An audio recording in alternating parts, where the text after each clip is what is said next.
These two concessionaires sought to pass on to the consumers by increasing rates to cover corporate expenses such as donations, travel expenses, sports expenses, legal and arbitration fees, and corporate income taxes. Gastos nila, taong bayan ang magbabayad. Through this same agency treatment, these companies have abused the system even further, determining that the maximum 12% limit rate of return imposed on public utilities do not apply to them as they are mere agents. No wonder skyrocket na po ang kinikita nila. Ito pong resolusyon na hawak ko, Resolution number 04006-CA na in-issue ng Regulatory Office ng MWSS, ang tanging papel na nagsasabi na hindi sila public utility.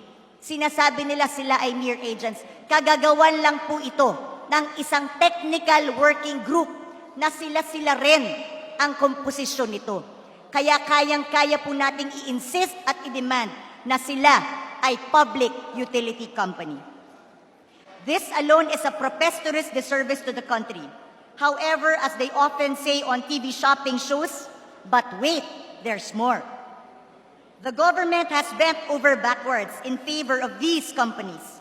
The so-called innovation of the MWSS Regulatory Office in its interpretation of the concession agreement allowed the concessionaires to collect fees via the water tariff capital investment plans and programs that have not yet been implemented or for those that have already been abandoned.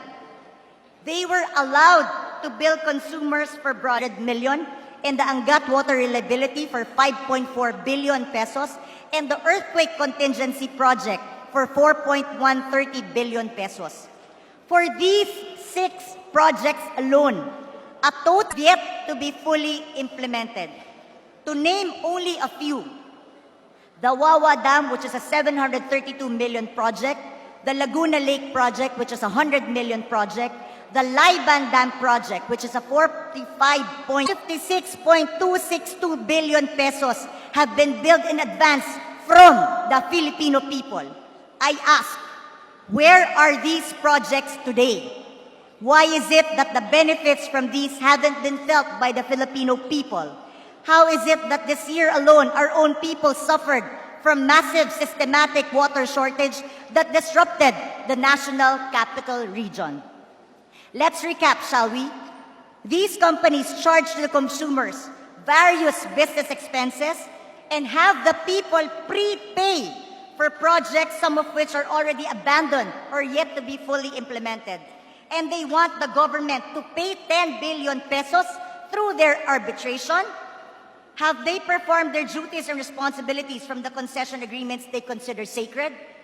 I use this term lightly, as they themselves do not seem to respect the concession agreements they anchor their claims on. The very agreements themselves all point to the fact that they are public utilities, and the only semblance of any agency is to allow them to be empowered agents of the MWSS to apply for the exercise of governmental functions such as easement, eminent domain, and right of way.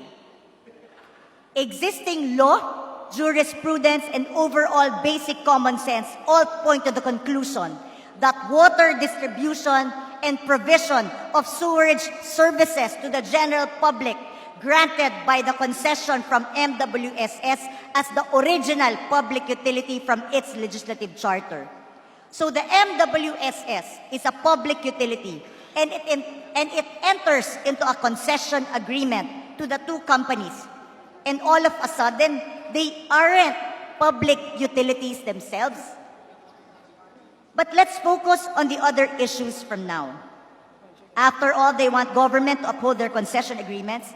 What has happened to the requirement of the very same concession agreements for these companies to provide proper sewerage and sanitation systems? Where are the international standard piping systems that they are supposed to have created? Ladies and gentlemen, my colleagues, these concessionaires, these companies are still using the drainage systems of the DPWH. These drains are ill-suited for sewerage and sanitation, and once the annual rains come, sewage is included in the floodwaters, increasing the spread of diseases such as leptospirosis, dengue, dysentery, among others, as well as causing the spread of toxic elements that are hazardous to the public. When we experience services that we are not satisfied with, what do? As consumers, we can choose not to patronize these establishments. Pag hindi tayo masasaya sa serbisyo, anong ginagawa natin? Even with more than a decade to go, under their current agreements, the MWSS did the unthinkable. In 2014, it extended these agreements by an additional 15 years to expire in 2037. So again, let us recap.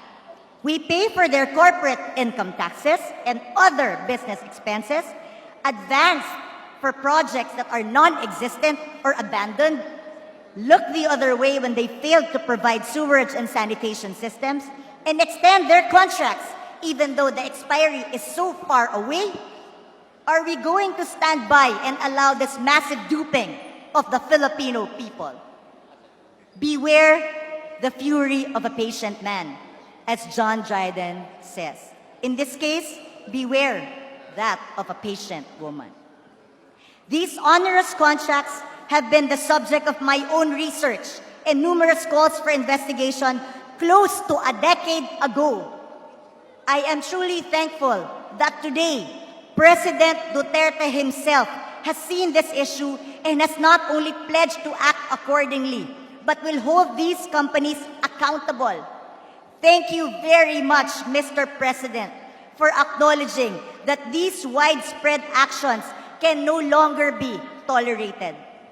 Now I call on my fellow legislators here in the House of Representatives and in the Senate.